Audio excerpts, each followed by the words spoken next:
we're going, we don't need roads. No. I am your father. The greatest trick the devil ever pulled was convincing the world he didn't exist. You're listening to After the Ending, the only film podcast where we tell you what happens after the ending of your favorite films. And now, here are your hosts, Mike Spring and Phil Edwards. Hello, and welcome to another episode of After the Ending. It is the film podcast that never dies, even though maybe some people would like it to. I don't actually have any proof of that. I just feel like there's got to be somebody out there who probably didn't like our show at some point, and they're kind of like, I can go away. But we're not going away. We are here, and we are here to talk about movies and have some fun and, give you a little something different. So welcome. If you are listening, we are happy to have you. Or if you're watching, either or. So I'm Mike Spring. And I'm Phil Edwards. And Phil, what's going on? What's exciting in your world? What's the latest movie buzz that you're feeling? I don't know. Tell me something interesting. Oh, the movie buzz on the spot there. I know, put you on the spot. Sorry. Yeah. Come on, man. You're a professional podcaster at this point. You got to be ready to go at the drop of a hat. Well, Mike, there's been all sorts. Today, what dropped was a trailer for a film based on The Grinch. Yet another one, but this time it's turned into a slasher movie. It seems to be the new thing. Take classic kid stories, some of them out to the public domain, and turn them into horror and slashers. So we've got a Winnie the Pooh one heading our way, and now we've got The Grinch. And the Grinch one is called The Mean One. Ah, cool. Go ahead. I'm sorry. Go ahead. Continue. We also got a poster for a film called Cocaine Bear, which is based on a true story all about a bear in the wilderness who ended up coming across a drug. I'm not sure whether it was a crash plane full of cocaine, but he got hold of the cocaine, had a lot of it, and went berserk. And it's Elizabeth Banks is directing it, and it's got quite a good cast. So I don't know what the tone's going to be. I imagine it's going to be comedy. But, that would make sense. It just seems like an interesting choice for her to take on. All right. So there you go. Look at you. You delivered, Phil.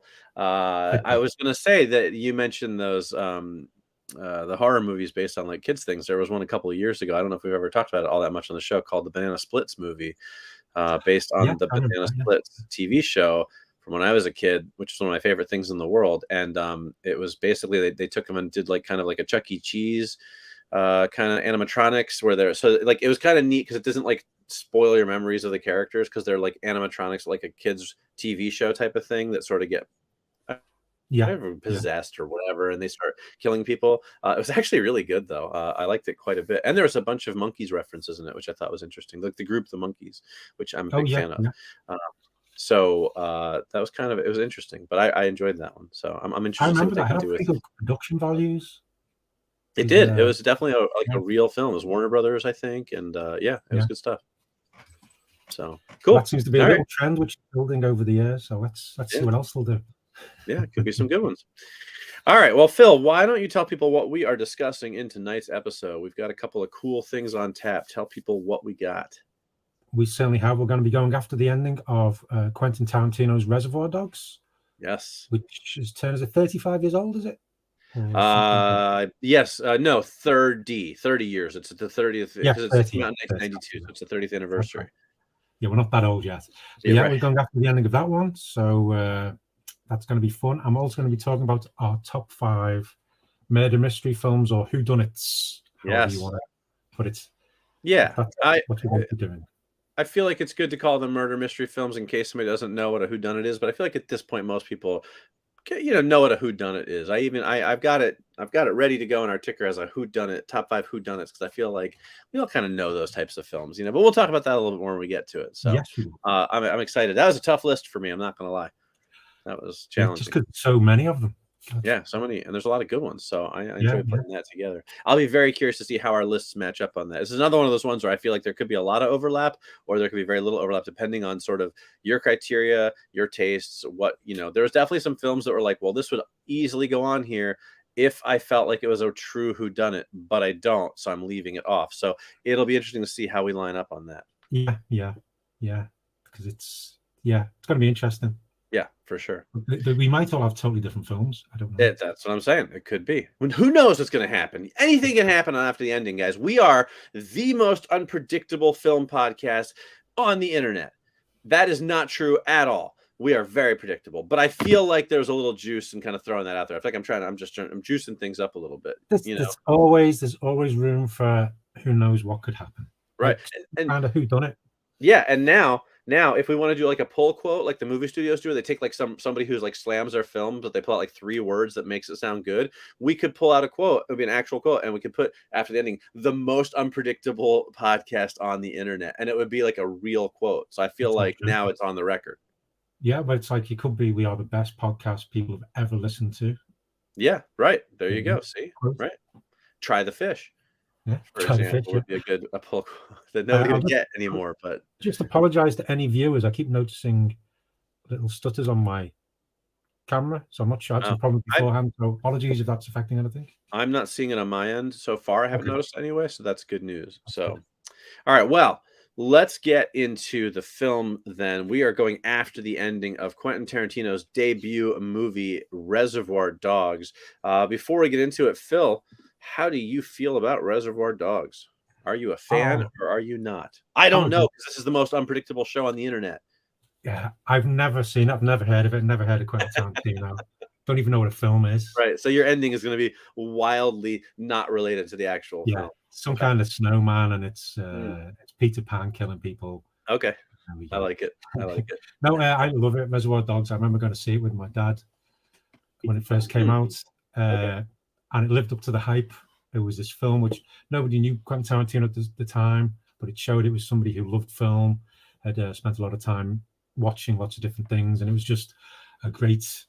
It wasn't a heist movie; it was the aftermath of a heist movie, which was a nice take as well. But it was iconic, brilliant soundtrack. It oozed that style and coolness. The whole calling them by colors, so you don't really get to know anything more about them apart from who they were at that moment. Yeah. There's the ear cutting scene, which it always gets me that gets so much. So many people had to go at that, but you don't actually see it. Yep. I always like that. Pulls away. Yep. But introduced lots of different actors to the world. They've been in other stuff, but Michael Madsen, Steve Buscemi, Tim Roth have been in stuff. Harvey Keitel was the most well known, I assume. Yeah. But all these people who became familiar faces and iconic is probably the best word. But it's sure. I love it. What about you? Yeah, I like it a lot. I'll say I do enjoy it. I did not see it in theaters. It was it was definitely. I wrote a review of it for my home video column, which of course you can read on liveforfilm.com, Phil's website, and because it's out on a new 4K Ultra HD edition this week. And what I said about it was like. It was a movie that spawned 1,000 college dorm posters, right? Like, but it was mostly after Pulp Fiction, right? Like everybody after Pulp Fiction became this sensation.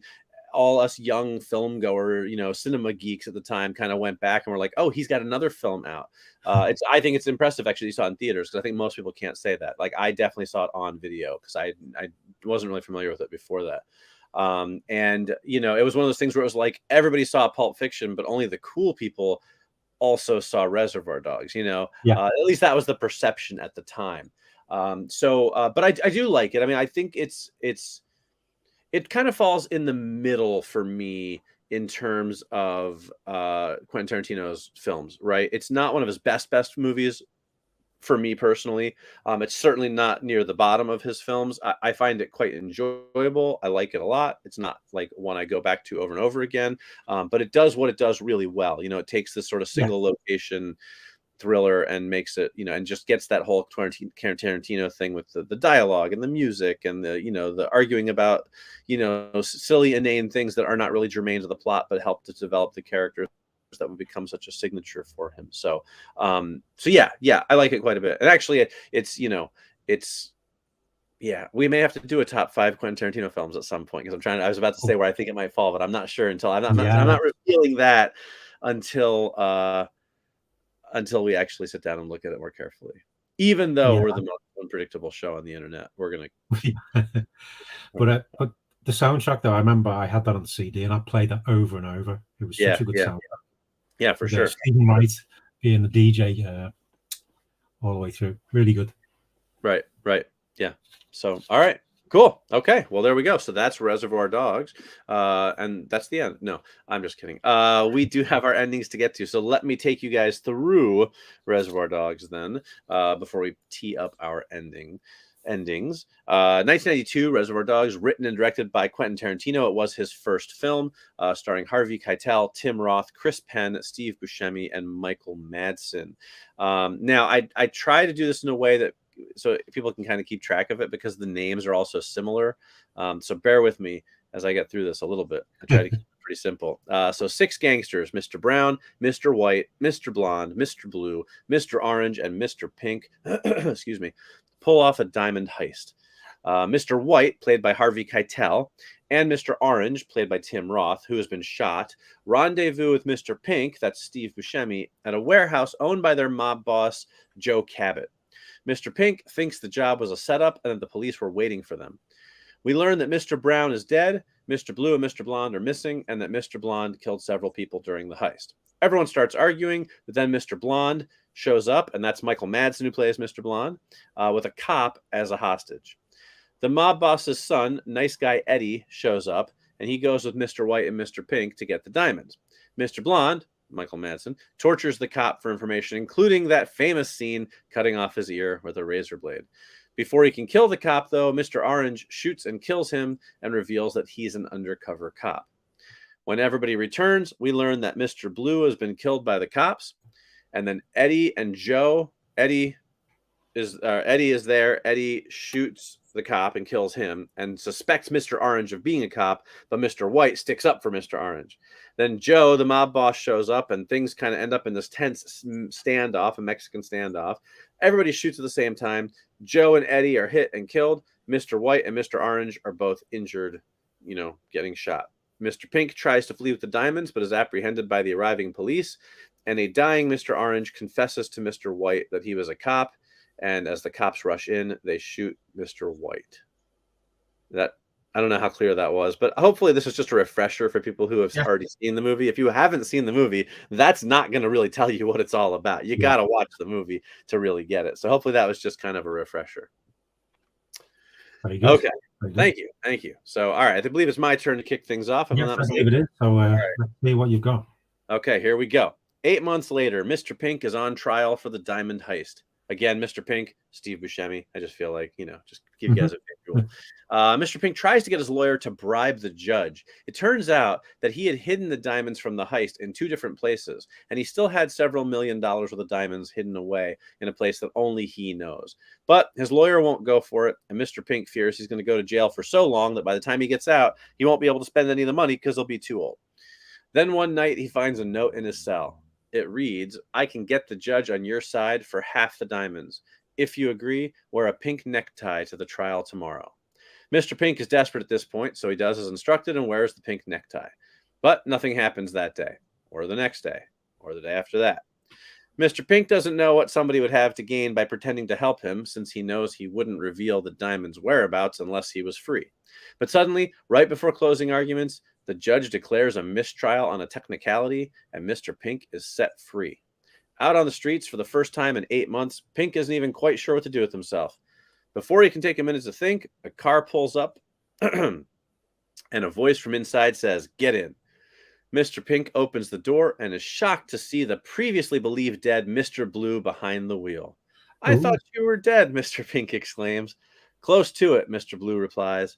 "The cops shot me, but I ended up escaping. A doctor pal of mine sewed me up, and I've been laying low and recuperating ever since. But I knew when I read the news about your trial that we got more diamonds than what they were reporting. That was a smart play. So where are they?" Mr. Pink looks at Mr. Blue warily and says, "How about we go get them together? I think I'll feel a little safer that way." They drive off to retrieve the diamonds, and as the sounds of an obscure 70s classic rock song play on the radio, Mr. Pink and Mr. Blue get into an involved discussion about breakfast cereals, Gilligan's Island, and which one of the Beatles was most likely to have murdered someone. And that's the end. Oh, excellent. I like that. Mr. Blue survived. Thanks. Yeah, well, we never, as I recall, we don't see him die. He only is reported dead by Joe, the mob boss. So I figured there's a good chance he just thought he died. But yeah. I had to work in a totally non sequitur conversation about, pop culture related things. So just to live up to the Quentin Tarantino-esqueness of it. So there you go. So that's my ending. Brilliant. Thank you. I'm glad you enjoyed it. All right, let's hear what you got then, Phil. It's your time. Take us after the ending of Reservoir Dogs. Okay, 6 years. 6 years in prison. He knew being lucky getting out of that warehouse alive, but 6 years sucked. Sure, could have been longer, but he kept his head down and he had a good lawyer. Plus, he no longer had to be called Mr. Pink ever again. He'd made a deal and helped the authorities by giving details on the Gecko brothers' whereabouts, and he'd spoken to an ATF agent called Ray Nicolette about money being smuggled from Mexico. He thinks an old colleague called Beaumont Livingstone was involved in that. So what if it meant Beaumont or the Geckos would get busted? Screw them, he thought. He lost 6 years of his life, and now he had to pretend to be Buddy Holly in the Jack Rabbit Slims restaurant. He couldn't believe how poorly people tipped. The money sucked. At least he was free, and his parole officer was an easygoing guy. He only had to deal with customers for another few weeks, as he had a proper job in the works, a real job. His old friend Bud had put him in touch with a Swedish guy called Geir or Gary or Grund or something. He was meant to be good muscle, and there was apparently some good jobs going on in North Dakota. It'd be cold, but it'd be away from anyone he knew. He'd even convinced Mike McKay to drive him there. Mike owed him big time, and he'd been wanting to show off his tricked-out car for ages.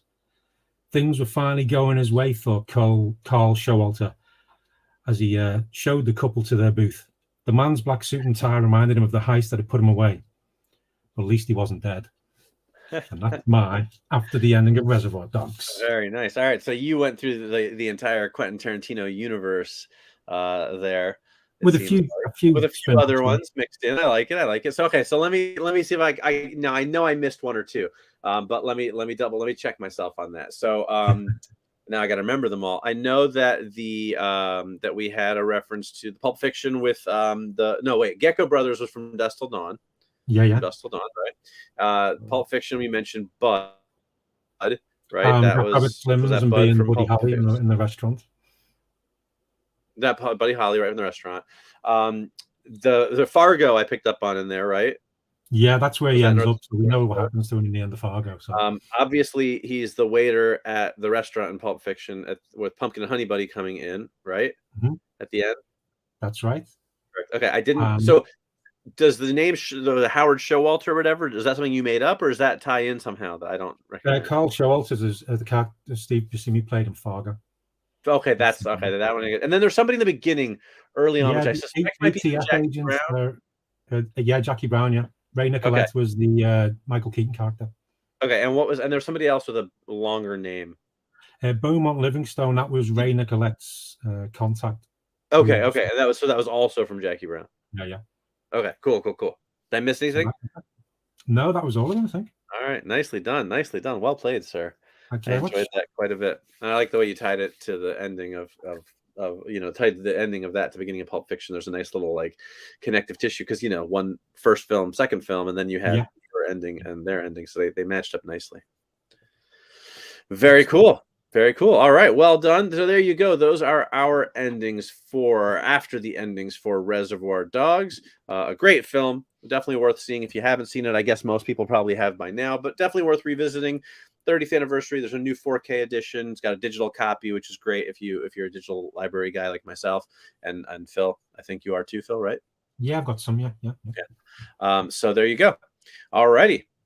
Moving right along, then we are going to, because we're the most unpredictable show on the internet, we're going to do the same exact thing we do every week, every episode, which is move on to our 5. And today we are doing our top 5 Whodunits. Now, Phil done it to really explain it clearly to people. So why don't you tell people what you have for that? Okay, well, a whodunit is a complex, plot-driven variety of detective fiction in which the puzzle regarding who committed the crime is the main focus of the plot. So there you go. I thought we'd do this because we've got Glass Onion and Knives Out Mystery. I think it's in cinemas now, but it's going to be on Netflix on the 23rd of December. But that's all. If you've seen the first Knives Out, you know what it is. It's a murder mystery, and it's got by Ryan Johnson, and it's got Daniel Craig playing a detective who's dealing with lots of crazy, weird people trying to get to the bottom of it. But that's kind of what, well, it's not what inspired this, but it's a nice tie into what's going on. But right. I mean, it could be what inspired it. You don't know. Yeah. Well, we'll never know unless one of us is a master detective. You don't know what was going through my head when I suggested it. So maybe I really was thinking about Knives Out, right? I mean, maybe I just won't tell you. Yeah, you're bluffing. Because that's something they would do on a predictable podcast, but on the most unpredictable show on the internet, I won't tell you whether I was thinking about that or not. We'll never know. All right. So I think that's a good description. So with that in mind, did you have any criteria you kind of use sort of in whittling down your list? Well, I was focusing more on the murder element, although as the definition of it, it doesn't necessarily have to be that. It can be a big crime, and it's somebody, and also it doesn't have to be an actual detective. It can be an ordinary person it's basically somebody trying to figure out who committed the crime, and that's we're following the investigation or how they're looking into it. But I personally, for this one, went for looked at murders. It involved a murder in some way, and I think that was pretty much it. There's lots of various. They've been going for years. Murder mysteries, like TV shows, are often like an easy kind of thing. Well, or very popular, easy to do and very popular. They're always, we see so many police procedural TV shows. Right. There's always out there, but there's so many to choose from over such a wide range of film and history and stuff. But I've got a bit of a mix through the years, but on the whole, I just went, if somebody dies and I enjoyed the film and there's people trying to figure out what happened, that was kind of okay. All right. So this is where I feel like our list might diverge a little because of that. And I don't know, maybe not, but like, so for me, obviously that was all of those things were things I looked at too. I tried to focus on movies that had a detective or police officer, somebody investigating the crime, right? And then I tried to stay away from stuff that really veered into other genres. Okay. Okay. Yeah. So I'm trying to spoil. I won't hopefully spoil anything because as people who listen to the show regularly know, we don't know each other's lists ahead of time. But when I was looking through the list of all the kind of whodunits that are out there and things like that, I kept seeing certain movies come up, and like one of them was like Scream, and like Scream, because you don't know the identity of the killer until the end, but and they are trying to solve the mystery, but it's a slasher film, right? Like plain and simply, it is a slasher film. It fits into the slasher genre for me, and as much as I love Scream, it would probably be like number 1 on my list. If I included it here, I didn't include it because I don't see it as a whodunit, even though it is a whodunit, but it's not like a classic kind of whodunit, right? You know what I mean? The focus isn't, the mystery is a focus, but it's a slasher movie, right? There's a couple other ones that came up a lot that I saw that was like, that's just too far into another genre for me to include it. So that was something that I used as a criteria. And again, these are our lists. This is why it keeps them interesting. So we'll see if we have some overlap or if we have some differences. Yeah, that's good because there were a few where you could look at them. I mean, because some of the Saw movies could be classed as a whodunit. But there's a couple other ones.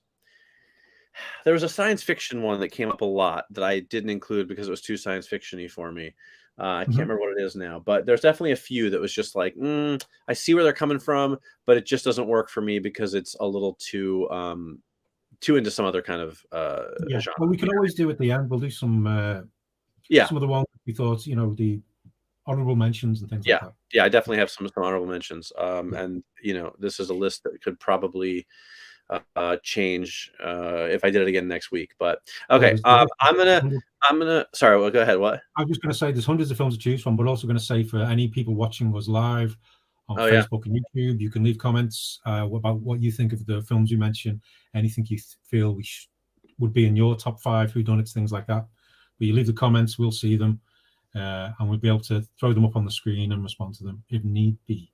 Absolutely. All right.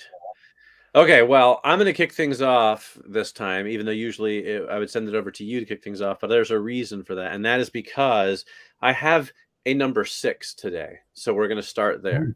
And here's why. Okay, now we usually don't do this, right? We should just keep our top 5. If we need to make a tie, we make a tie. I'm starting with number 6 today, and it's a little more than an honorable mention, but it kind of has to fall in number 6, and here's why. It is 1945's And Then There Were None, starring Walter Houston and Barry Fitzgerald, based on the classic Agatha Christie novel. Now, here's the thing. I do like this film. It has been a long time since I've seen it. Not that long, but it's been quite a while. I do quite a bit enjoy it. It's such a different era of filmmaking. It's not a movie that I'm like, I got to watch this over and over and over again. But it's a very influential movie for me in that I saw it when I was a pretty young kid because it's relatively tame. And it really was the first kind of whodunit murder mystery I ever saw. And it blew me away. It's people dying one by one. It's it kind of almost created that formula that even slasher films later on did sort of mimic, right? With this whole kill off one by one, and then there's this great twist at the end, and I love it for nostalgic reasons and because it really opened my eyes to this idea. And when there was the twist, I remember just being blown away by it and all that. But I don't know that it holds up as the greatest film on the list. You know what I'm saying?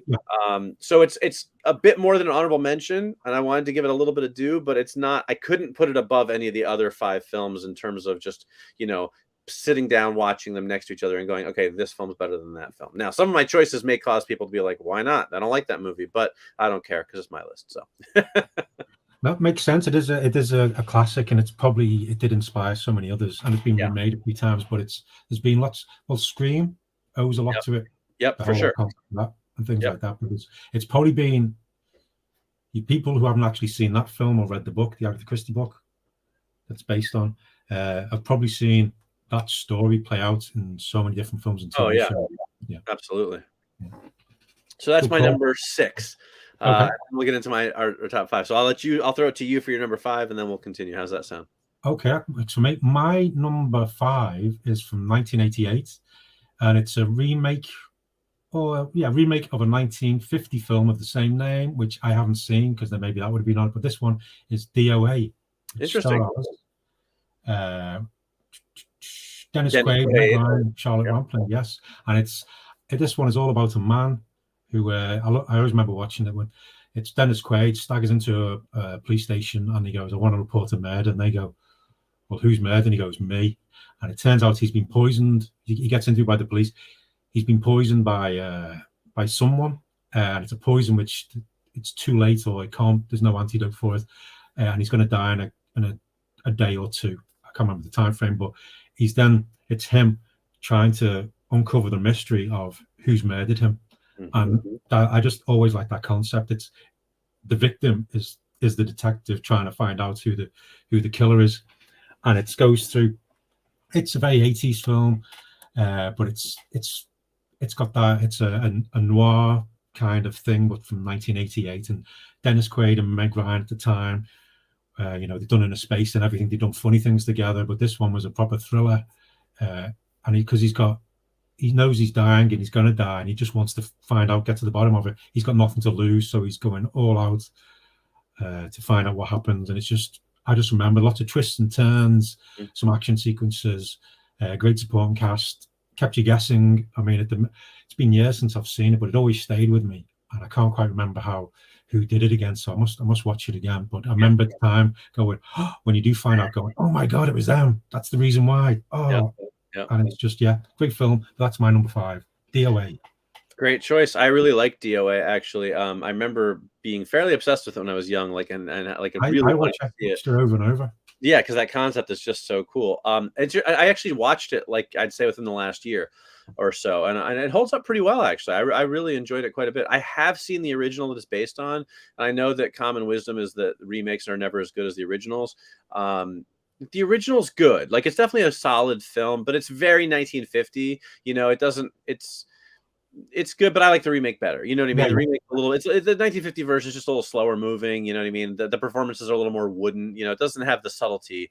Not that the 88 version is particularly subtle, but it's just that kind of one of those 1950s movies where everyone sort of is the square jawed, dude, whatever. So it's worth watching, and if you get to see it, but it's not oh, this one's so much better. The remake is perfectly fine. So good choice. Good stuff. Yeah, I like it. Didn't make my list, but I did enjoy it quite a bit. Yeah. Okay, so my number 5 is a film from 2011. And I guess in a way there could be a spiritual tie, but I didn't I didn't really include 2 films. It's from 2011. It's The Girl with the Dragon Tattoo, starring Daniel Craig and Rooney Mara. This is one where it is a remake of the Swedish film because it's based on the very famous Swedish novels, and I actually like the original film quite a bit as well. Yeah, It's the one with Noomi Rapace.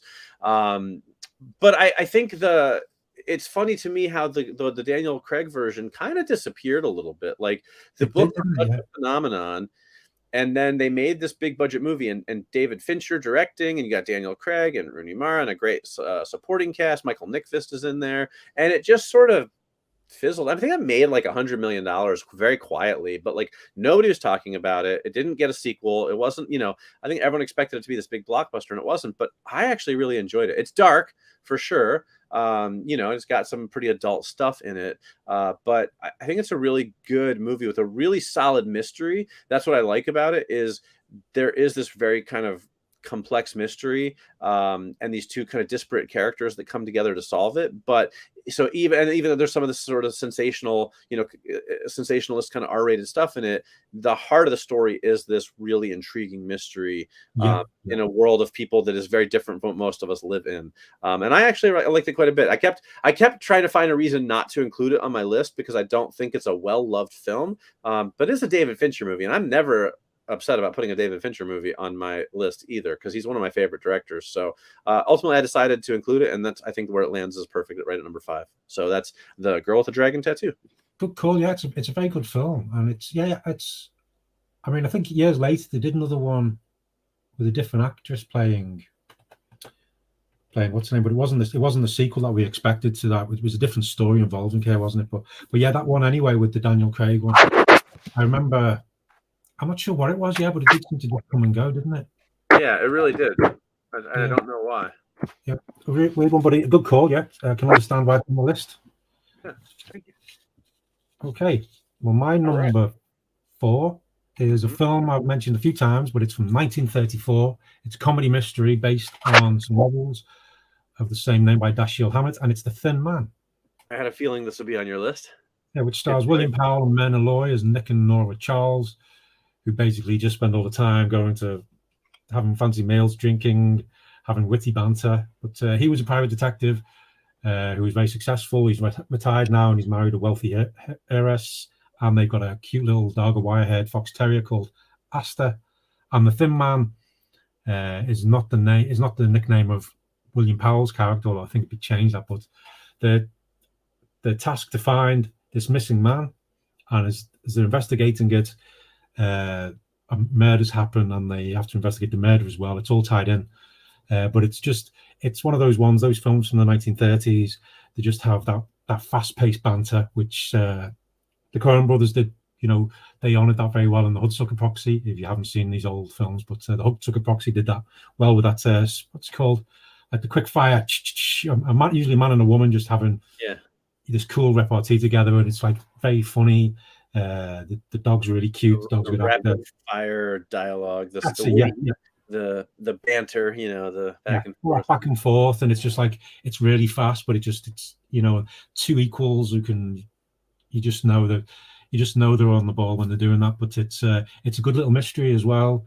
There's some good funny set pieces. It spawned lots of sequels and things, some based on the book, some not. But it's worth checking out if you haven't. I still don't actually own it, so I've not seen it in years, but I need to try and. I was looking at Blu-ray copies today. I was doing a list, and they cost a fortune. But The Thin Man from 1934. It's lots of fun.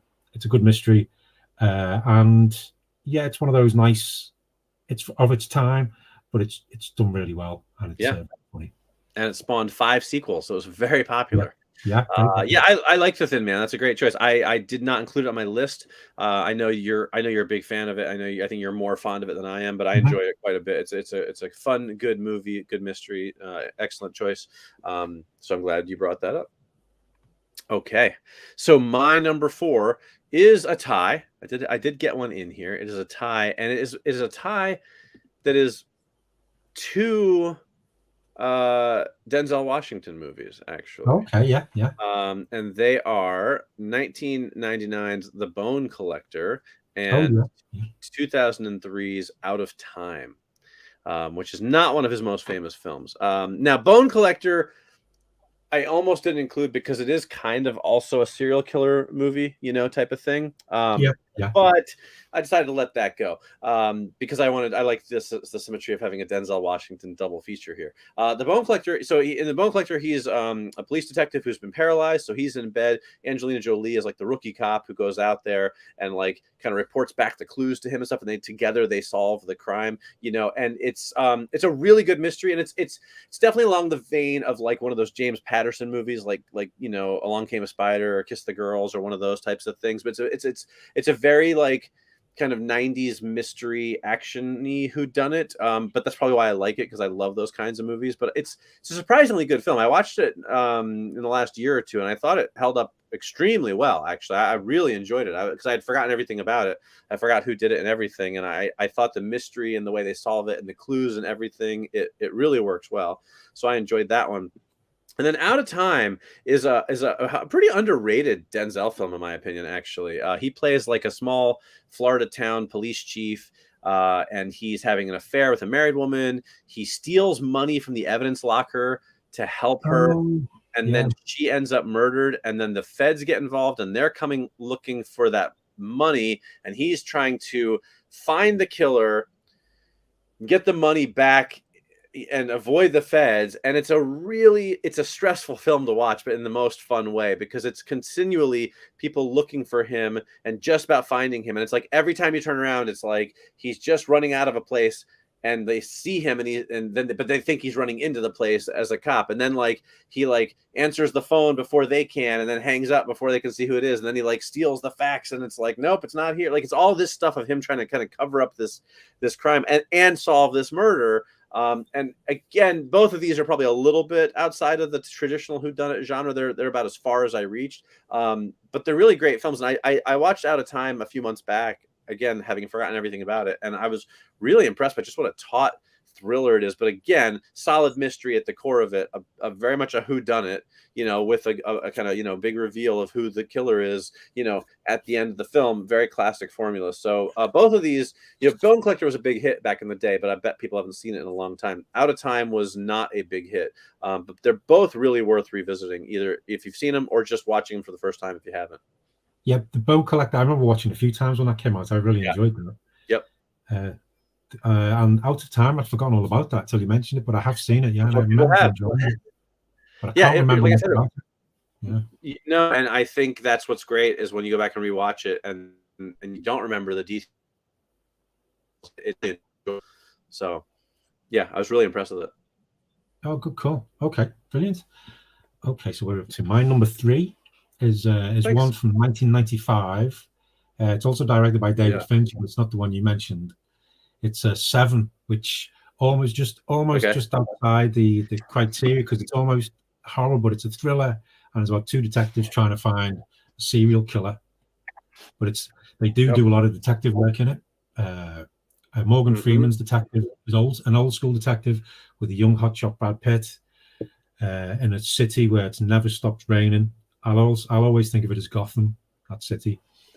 The crime are very Batmanish, but I do like this because you are following their investigation. Each crime, each murder victim reveals another part of the MO of the murderer, gives them more clues, and then when they realize that the murderer is actually playing with them, and the fact that the murderer reveals themselves partway through. I remember watching it going, and when Kevin Spacey's there, walks into the police station, and you're still going, well, it's how far into the film are we? We've still got all this time left.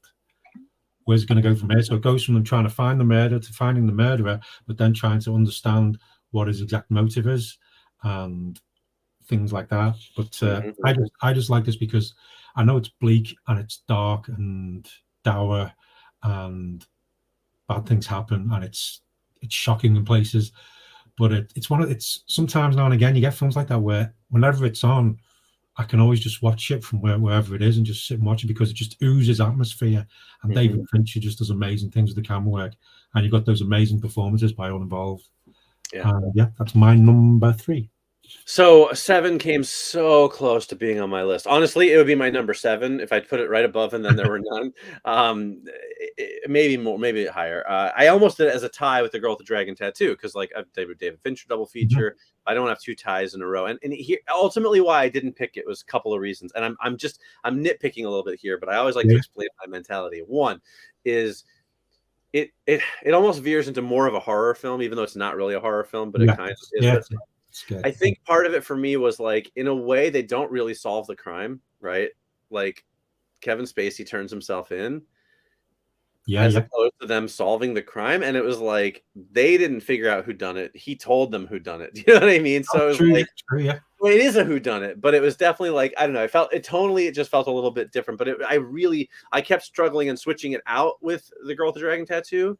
That I might think 7 is a better film, but I feel like Girl with the Dragon Tattoo is more of a traditional whodunit. You know, sometimes I get weird with my list and my criteria. I do have a fun story to tell about 7, though. Would you like to hear it? Yeah. Because we're the most unpredictable show on the internet. See, people were expecting a top 5 list. They didn't know I had a behind-the-scenes story about 7.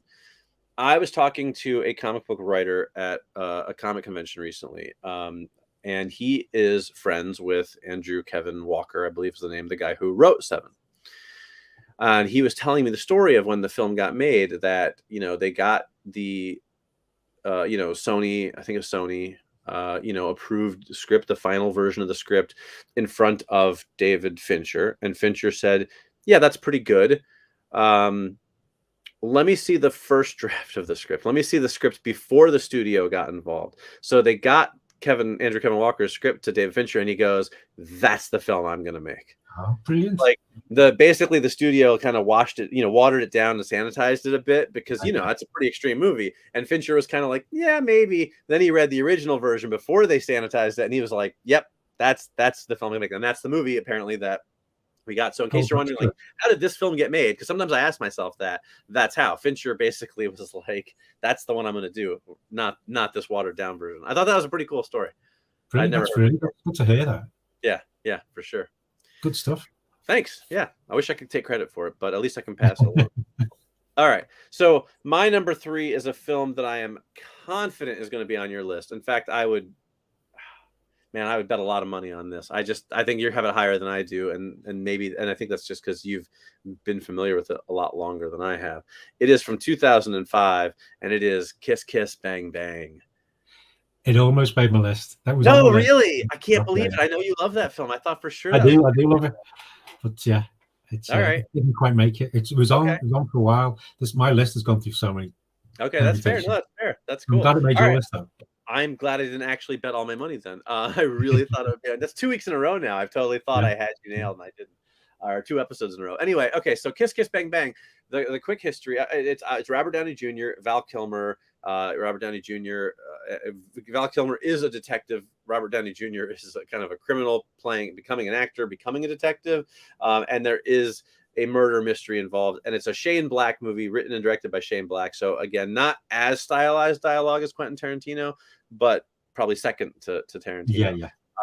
And what's funny, Phil, you've mentioned this movie on the show several times. Yes, because you're a big fan. I had never seen it. It is one of those movies that just always got away from me, and I never watched it until about 2 weeks ago when I finally saw it. And of course we texted about it because I knew you'd be excited to know that I had seen it, and I absolutely loved it. I think it's terrific. It is so well written. It's got this great narration that kind of breaks the fourth wall. Robert Downey Jr. and Val Kilmer are both terrific. Michelle Monaghan is in it, and she's terrific. Also, according to everybody on the internet's rules, Kiss Kiss Bang Bang is a Christmas movie. Just so we're clear on that, because if Die Hard's a Christmas movie, so I'll be watching it next month. Yep. But it's great. It's a great detective mystery. It's a great whodunit. It fits all the classic molds of a whodunit. And it's so funny. Yeah, it is. It's very funny. A lot of humor. So I really loved it. Here's I have another funny story, sort of. I've read about the film many, many times, never once in all the times when I was reading about it, in my head, did I make the connection of Gay Perry, the character of Gay Perry, like Gay Paris, I never caught that joke until they said it out loud, because on paper it just looks like, Yeah. you know, it could be like Gay Bob, you know, or Gay Jim. It doesn't read as Gay Perry, like Gay Paris, you know what I mean? So 15, 16, 17 years I've read about that movie, never picked up on that. And then the first time they say it out loud in the movie, I'm like, oh, I get it. Gay Perry, right? Like, That's it. so Shane Black that does was like something like just play, you know, playful word games and stuff, doesn't it? Yeah. But you know, when you're reading a movie review and it's like, oh, Robert Downey Jr. plays this guy, and then Val Kilmer plays Gay Perry, and you're like, oh, he's gay. You know, like I said, it could be like Gay Sam, you know, Gay Bobby, whatever. Like, you just don't read it that way. So anyway, I thought you'd get a kick out of that. But that's my number 3. Kiss Kiss Bang Bang. So I'm so glad you enjoyed it. I'm glad it made your list. But as I say, went back and forth, and I can't remember why it didn't end up on my list. But sure. I think I was going to include it maybe because it was a nice guy as well, which I really liked, but didn't quite make my list. But yeah, it was back and forth.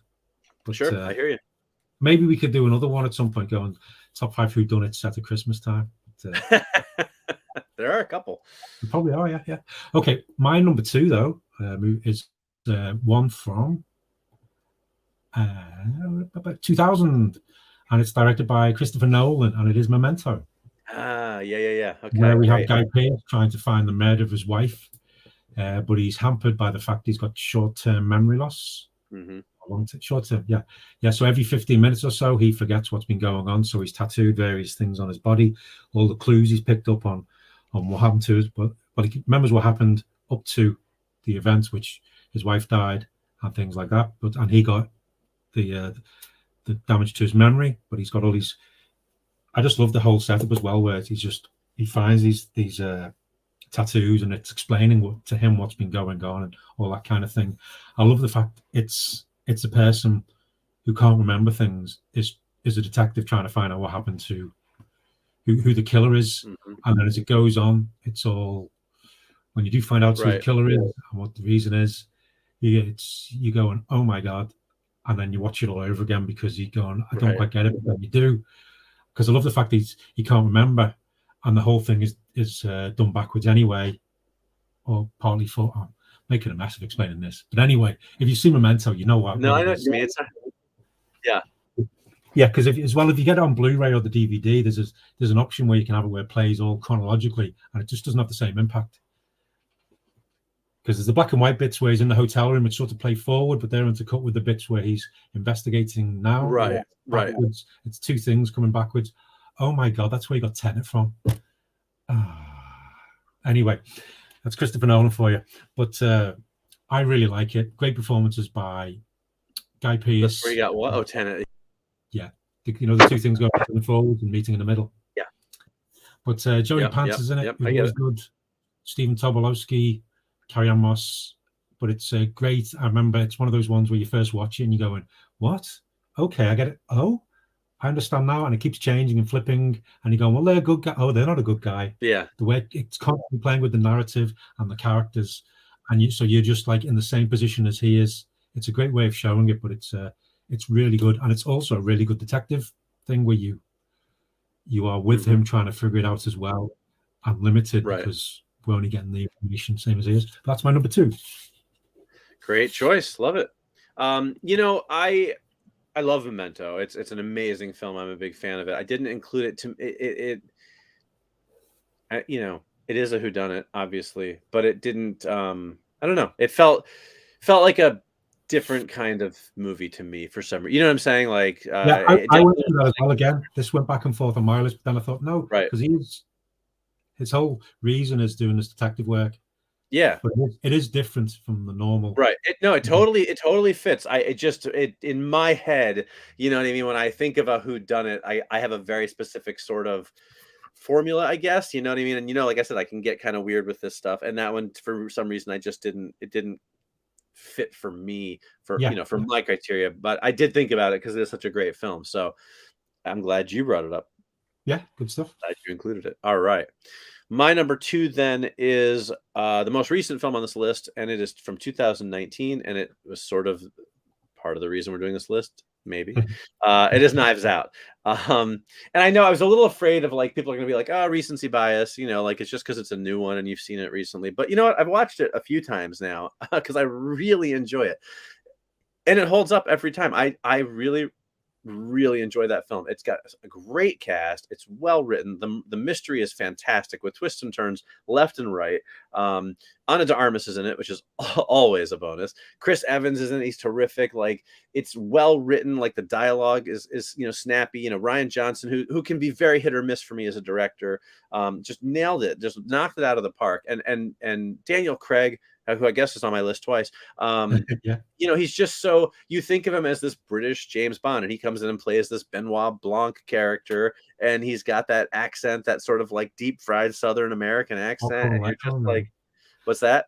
Foghorn Leghorn almost. Yeah, right. And he's so out of, it's such a different turn of character from him, but he's so, like, he just relishes it. He's so much fun in it. And, they just give you all these juicy characters, and you could easily believe any one of them could be, behind everything. And the way it plays out, the way everything is revealed, there's a bit of a, not a twist, but just kind of like gets you thinking one thing and then some other things. And I really enjoy it. I enjoy it quite a bit. I think it's like, as with a lot of films, there are some great classic like whodunits that sometimes suffer a little bit from the time they were made, like some of those classics that's why I put in there, and then there were none where it is, right? Because it's a great film, but it's, it's got it's a little slow in places, Yeah. It's got it's that 1945 style of acting. It's not like there's a ton of great cinematography going on, but Knives Out is so stylized and so modern and so much fun that it really stood out for me. So that is my number 2, Knives Out. Excellent. Well, my camera really is going funny now. Yeah, I don't know what's going on. Well, for those of you who are watching, this is because we're the most unpredictable show on the internet. You weren't expecting Phil to be having audio glitches like he's in Pulse or some Japanese horror movie about, Ghosts in the Machine. But he is, because we're unpredictable. So I'm going to just keep on pounding this until it takes, Phil. Well, I'll quickly get to my number 1 though, just in case. Yeah, if I don't look at you, don't take it personally though. I don't want to get seasickness. But my number 1 is a film that I love. I've mentioned other things, but it's from 1954, and it is by Alfred Hitchcock, and it is Rear Window, where a man is stuck in his room. Because again, I was going, no, I kept coming back to this one. I was going, does it fit? And in the end, it does. It's a man who, well, first of all, it's a few ways he's trying to find. First of all, he thinks he saw murder, and then it's the mystery is, was there actually a murder, and if so, how are they going to get the guy who did it? And he's stuck in a room in a wheelchair with a broken leg.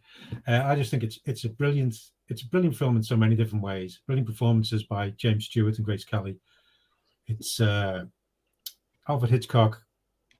It's one of his best ones in my opinion, and I like the way it puts the whole it basically twists the whole whodunit, whereas normally it's, oh yeah, somebody's died or somebody's missing, we need to find out who the cause is. And this one, it's basically, well, I can see that guy as being a bit funny. Basically, the investigation is, has a murder taken place? Because every time he thinks, oh yeah, it has, there's the proof, there's then something else comes up going, oh no, his wife has gone away, somebody saw here, there's this thing here, there's no proof.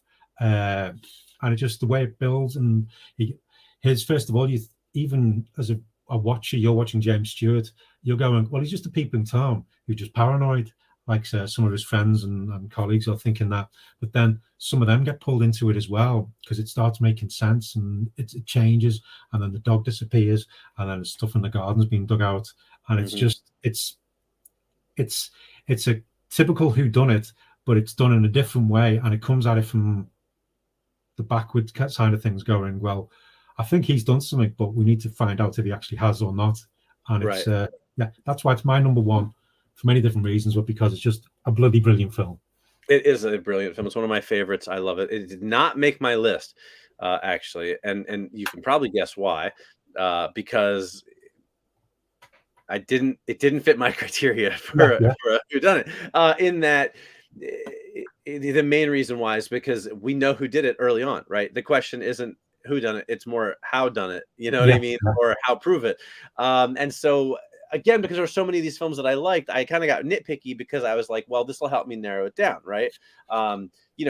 Rear Window, one of my favorite movies. Love Rear Window. I just felt like it was like, well, we know who done it early on, so it didn't quite fit, so I checked it off. But I love understandable, because it just, I was like that going, well, no, does it? And then I thought, no, but it's my list. That's right. No, and it is. You clearly are able to sort of, you picked it because it takes the whodunit formula and twists it on its side, right? Yeah, I rejected it because it takes the whodunit on its side, side, right? Like, you obviously just think about your list sometimes, I think, a little more broadly and more open-minded almost. I get a little bit stuck in my own. I set these criteria for myself that is only my own. Like, nobody is telling me I can't include these movies. But then once I decide on them, it's like I get really like tunnel vision almost, you know what I mean? And I don't know that either one of those things is good or bad. I think it's just how we do our list, and it makes it interesting. Otherwise, because if I had included Rear Window, it probably would have been my number one, and we would have the exact same list, right? So I think it's I think it can be fun to look at things differently, but it is interesting that that's why it didn't make my list, but it's not because it's not an amazing film. So well, come on then, what is your all right, great choice. All right, so my number one. Now I struggled a little bit with whether I thought this was a true whodunit or not, because it is kind of a cop movie and a noir film, but ultimately it is driven by this great murder mystery that it takes not one and not two, but solve. Decided it would be on the list. It clearly number one is where it had to land, and it is 1997's L.A. Confidential. Oh, brilliant! Yeah, almost made my list. Yeah, Russell Crowe, Kevin Spacey, Guy Pearce, and a million other people. Kim Basinger, directed by Curtis Hanson. One of my favorite movies of all time. It is this, it all starts off with this murder in like this cafe, and then it leads to this whole kind of conspiracy of things. But ultimately, it is a classic detective story, just told in this brilliant way that involves, extra characters and bigger, scope.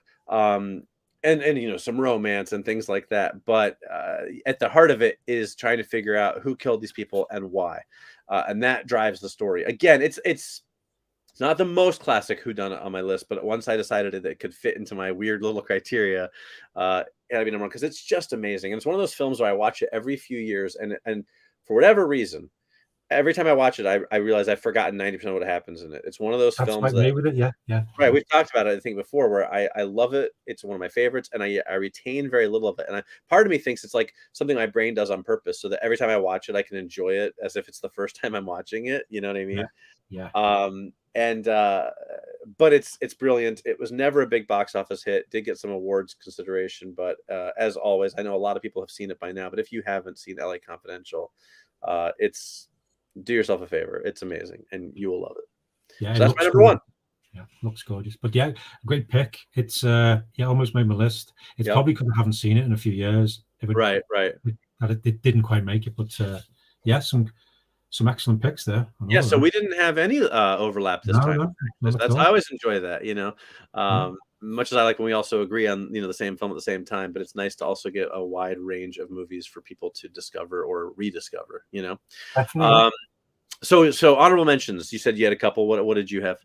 Well, I've got a few. I've got Clue.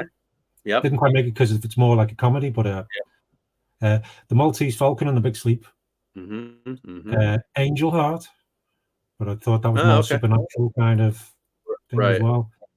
Blowout with John Travolta. Chinatown. Hail Caesar. And Zero Effect as well. Oh, okay. And Ben Stiller. That's more. It's again, I hadn't seen that in a long time, but and there's tons more. Yeah. Well, 7 was definitely, like I said, the closest to getting on the list for sure. It almost was basically. Who Framed Roger Rabbit? It remains a weirdly underrated film for some reason, but I do really like it. Just missed the cut, basically. Zodiac was another one that I totally was going to put on the list. Would have had a lot of David Fincher on this list if I had included that, between 7 and that and Girl with Dragon Tattoo. But that one to me ended up more in like the true crime category, right? Yeah. And then they never actually solved who done it, so it kind of felt weird. Gone Baby Gone was one I thought about, and that almost made my list. Yeah, that's a great film, Gone Baby Gone. The Hitchcock film Rope, which I really, really love. But again, we know who the murderers are in the beginning of the film. So to me, even though somebody has to figure it out, it still didn't quite fit to me. And then actually, I really wanted to include this one. I mentioned this film a couple months ago in one of our last 5 films we watched. It's called Basic with John Travolta. And it is a whodunit, but it's kind of almost like a Rashomon style whodunit with set like on a military base. But I kept it was on my list and off my list and on my list and off my list and on my list and off the list, and I ended up just didn't want to leave any of the other films off. And it is kind of more of like an action movie in some ways, but it's a very little scene movie that I think is really good and deserving of some extra attention. So that one almost made it, but I couldn't quite justify it. Well, this is the kind of list we could probably do again in like a year's time, and it'd be all different. Yeah, right. Have all different films. So. All right, there we go. That is our top 5 whodunits. Nice job, Phil. I enjoyed those quite a bit. I did as well. Now, your camera looks much better, which is exciting to me because we're about to do our ATE recommends, and I would be weird if you were showing us things on camera and we couldn't see them. Yes, I changed the resolution. That seems to have fixed it. All right, great. So since I kicked off the last 2 segments, then. Okay. And because we're the most unpredictable show on the internet, once again, we're going to do what we always do, which is switch off who starts. But why don't you go ahead and give us what recommendation or recommendations you have? Yes, I've got 2 things. One's a book and one's a game. The first one is a book called We Are the Mutants. We Are the Mutants, The Battle for Hollywood from Rosemary's Baby to Lethal Weapon. And it's basically, it looks at the release of the history in America, going from Vietnam, Ronald Reagan, and various different moments in American history, and then looks at some of the films. Each chapter basically looks at 2 films which relate to that time period, and looks at how it relates to the radical and revolutionary. Hold on, what's it say? It's a timely and rousing appraisal of a well-worn narrative that the new Hollywood of the 60s and 70s was radical and revolutionary, while the post-Star Wars cultural landscape of the 80s was reactionary and facile. In fact, the reverse was just as true. It sounds a bit, heavy duty, but each one has been very well. Each chapter is extremely well written. It's very readable. It delves into the films, looks at them in different ways, gives you little snippets going on behind the scenes, and what was possibly influencing society as a whole in America to make that film become popular. Cool. I don't always agree with it, but on the whole, it's a very well thought out and great book. So that's We Are the Mutants by Repeater. Yeah, Repeater. It looks at repeaterbooks.com. And the second one is it's a board game. It is another one in the Unmatched series. There's already been a Jurassic Park one, but this is the new one, which features Dr. Sattler versus the T-Rex. And if you've played Unmatched before, you know the main character you have often has a sidekick. And this one, the sidekick is Dr. Ian Malcolm. But Unmatched is basically asymmetrical game characters, one against one. In this case, obviously, T-Rex versus Dr. Sattler, but you can take any character from one Unmatched game and play it against another character. Okay. It's really good. And the mini that comes with it is this T-Rex. Oh, nice. That's awesome. And it's got like this ink paint on it, so it's got some definition on it, but it's also good. I'm going to be using it in role-playing games as a mini on the table, but look at that. But that's Unmatched. Jurassic Park. Yeah.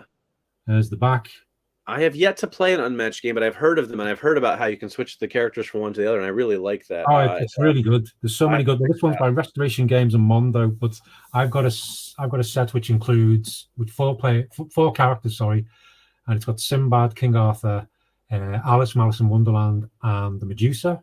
And a friend of mine's got one called Cobble and Fog, which features Dracula, the Invisible Man, Sherlock Holmes, and somebody else. Yeah, right. Jack the Ripper. Yeah. And there's also various ones based on Marvel with Ghost Rider, Daredevil. There's Robin Hood, Bigfoot, Bruce Lee. But yeah, great fun. Yeah. And yeah, that's what I got. Love it. All right. Well, I have two as well. Let me see if I can do this here. So the first one. Now, I mentioned at the start of the show when I talked about the Banana Splits movie that I'm a big Monkeys fan, and then it was kind of ironic timing because my first recommendation is actually a Monkeys product, and I'm trying to get the screen to show. There we go. Okay, and so it is this brand new deluxe box set, 4-disc box set called Monkeys Headquarters. But here's the thing: so Rhino Records put out these super deluxe versions, like 4-disc versions of almost all of the Monkeys albums, and they are always very limited, and they sell out.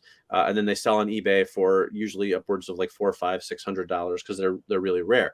And so the Headquarters one came out a long time ago and is now one of those like $500 box sets. This is a brand new one they put out that is slightly different. So not the same as the original, but they had so much material from these sessions that there's 4 discs. It's like the album, bunch of B-sides. Like disc 2 is mostly like backing and tracks and like studio tracks. Then it goes into like demos, a million different like demos and alternate takes and alternate vocals and all that kind of stuff. So it's a deep dive, but you open it up, it's got this beautiful book all about the recording sessions and the nice liner notes. It's got a 7-inch single in there, a vinyl single and everything. And as somebody, I missed almost all of the box sets that came out originally. I just wasn't really aware of them because they were kind of a niche thing. I have one.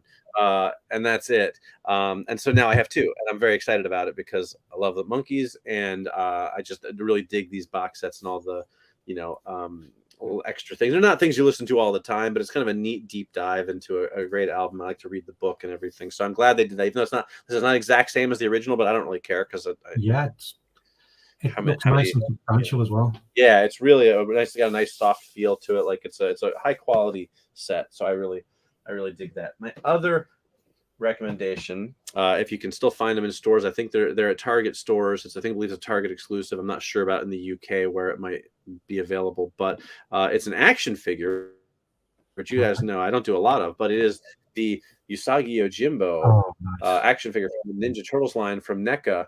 And so what's great about this, now I don't buy a ton of action figures, and I find they're a little expensive these days, but this Usagi is based on the animated, and it is the detail on it and the way they make it look like the cartoon with that like kind of cell shading look is so impressive. I saw it, and I saw people posting it in some of the Usagi groups on Facebook, and I was like, well, I'm clearly never going to find one of these because they're going to disappear. And then I walked into Target one day, and they had like 6 of them, and I was like, well, that's a sign from the universe. And I looked it up close, and I was like, it's even more beautiful up close. And so I had to get it. So if you're an Usagi fan or a Turtles fan and you like him from the Turtles cartoon, I think you can still find them at certain Targets. It's a really one of the best figures I've seen in a long time. Happy to say my friend Paul Harding, who's a sculptor who sculpted so many toys and statues that you guys have all seen, he sculpted this one. I didn't even know that actually when I bought it. Then I ran into him at one of the local conventions that he's always at with me, and I saw he had it on his table, and I was like, you sculpted that? And he's like, I did. So that makes it even more special. So Paul, he's a pretty well-known name in the sculpting field, so people listening might recognize that. But if you're a fan, definitely it's a beautiful figure, and I don't recommend figures lightly, but it's definitely worth getting. So that looks really nice. I always like that character anyway, and the character design is always one of my favorites. I'm a big fan. I've been reading the comic for decades, and I love him, and it's just such a great figure. So there we go. Nice. All right. Nice things. Yeah, great. Okay, so that is going to start to wrap us up a little bit. Before we go, we're going to tease our next episode for you guys because it's going to be our final episode of the year. Not our final episode. That really would make this unpredictable. But our final episode of the year. As you guys, if you're a regular listener, a longtime listener, as you know, we always like to do a holiday/Christmas themed episode. So we're going to do an After the Ending for a Christmas movie, yet to be determined, but we will come up with a good one. We will do a top 5 Christmas themed list, probably about some kind of Christmas or holiday movies of some sort. We'll figure that out too, but it'll be a nice holiday Christmas cheer episode. We'll be in a good mood. We might have some I don't know, Santa things going on or whatever, jingling some bells. who knows what. But we always have a really fun time doing our holiday themed episodes, like our Halloween episodes, our Christmas episodes. So we'll be dropping that in a couple of weeks. So keep your eyes peeled for that. Yeah. So if you have any suggestions as well for Christmas, yes, you can always drop us, leave a comment wherever you're watching or listening to this. So, I mean, yeah, if you have any. Yeah, lots of ideas for that. And any Christmas films, any maybe unusual Christmas films, which are still Christmas films. But if you go back and look, but not unusual enough that people haven't seen it, you know. But if you something that you would like us to go after the ending, like Jingle All the Way and Miracle on 30. Yeah, what's the name? Yeah, Miracle on 34th Street. Yep. Yeah, the 34th. Yeah, and a few others, but there's plenty out there. Yeah, for sure. No, we've done Elf. Oh, we did Elf. Yeah, God. So we've done a few. We've done a few, but there's more to be had. So definitely send us some suggestions. All right, so that's going to wrap us up. Then we've been going on long enough, and so very unpredictably, we're going to go ahead and end this episode. Now, what would be unpredictable was if we started to do like our outro or just whatever, and I just hit like stop, and we stopped recording, and it just ended abruptly. Like we didn't even do an outro, and we were just like, so that's going to wrap us up. Click, and it was just silent and black. Like no, you know, that would be unpredictable. But I'm not going to do that.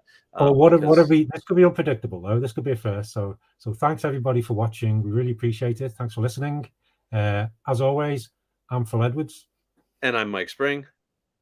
And we'll see you next time. After the ending. I don't think you could have done any better than that, Phil. Nice job. There we go. See you, everyone. Bye-bye.